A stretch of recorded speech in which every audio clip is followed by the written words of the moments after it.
कर लेंगे अगली बड़ी खबर का, जहां पश्चिम बंगाल के मुर्शिदाबाद में हिंसा हुई है। दरअसल वक्फ कानून को लेकर हो रहे विरोध के दौरान यह हिंसा भड़की। 2 इलाकों में धारा 163 लागू कर दी गई है। बंगाल बीजेपी अध्यक्ष ने ममता सरकार पर निशाना साधा, एक्स पर पोस्ट लिखा और धारा 163 का जारी करने का आदेश भी जारी किया है। तो बड़ी खबर आपको बता दें, जहां वक्फ कानून को लेकर के विरोध प्रदर्शन लगातार देखने को मिल रहा है। बंगाल के मुर्शिदाबाद में लोगों ने विरोध जताया है, आगजनी हुई है, तोड़फोड़ देखने को मिली। ये तस्वीर आपकी टीवी स्क्रीन पर, जहां पुलिसकर्मियों समेत कई लोग घायल भी बताए जा रहे हैं। और पश्चिम बंगाल के मुर्शिदाबाद में हिंसा हुई है, लोगों ने विरोध प्रदर्शन किया है और इस दौरान जोरदार नारेबाजी करते हुए प्रदर्शन भी निकाला गया है। प्रदर्शन के माध्यम से नाराजगी जाहिर की गई वक्फ कानून को लेकर के। इसके विरोध में लोगों का गुस्सा फूटता हुआ अब नजर आ रहा है। विरोध के दौरान हिंसा हुई और इस दौरान धारा 163 भी लागू की गई है। 2 इलाकों में धारा 163 लगाई गई है। बंगाल बीजेपी अध्यक्ष ने ममता सरकार पर निशाना भी साधा है।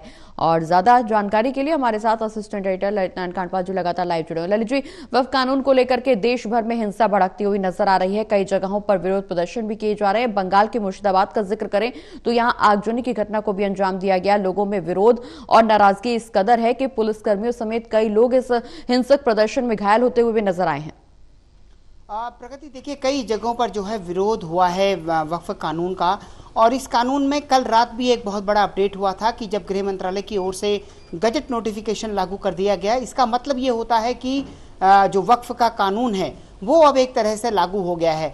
और सबसे बड़ी बात यह है कि कल बंगाल में जो है इसके विरोध में एक प्रदर्शन हो रहा था मुर्शिदाबाद जिले में, और उस प्रदर्शन के दौरान जो है हिंसा भड़की।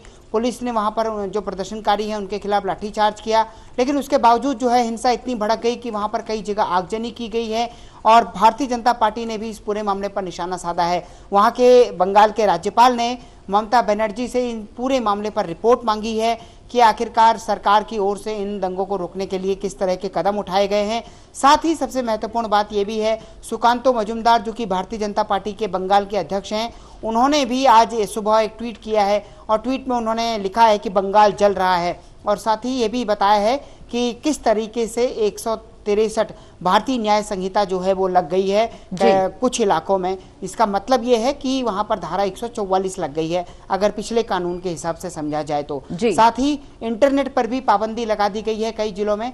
तो कुल मिलाकर अगर देखा जाए तो बंगाल से ये कोई अच्छी खबर नहीं है। लेकिन जिस तरीके से अब देखना होगा कि ममता सरकार गवर्नर के सामने क्या अपनी रिपोर्ट पेश करती है। जी चलिए, बहुत बहुत शुक्रिया ललित जी, तमाम जानकारी हमारे दर्शकों तक पहुंचाने के लिए।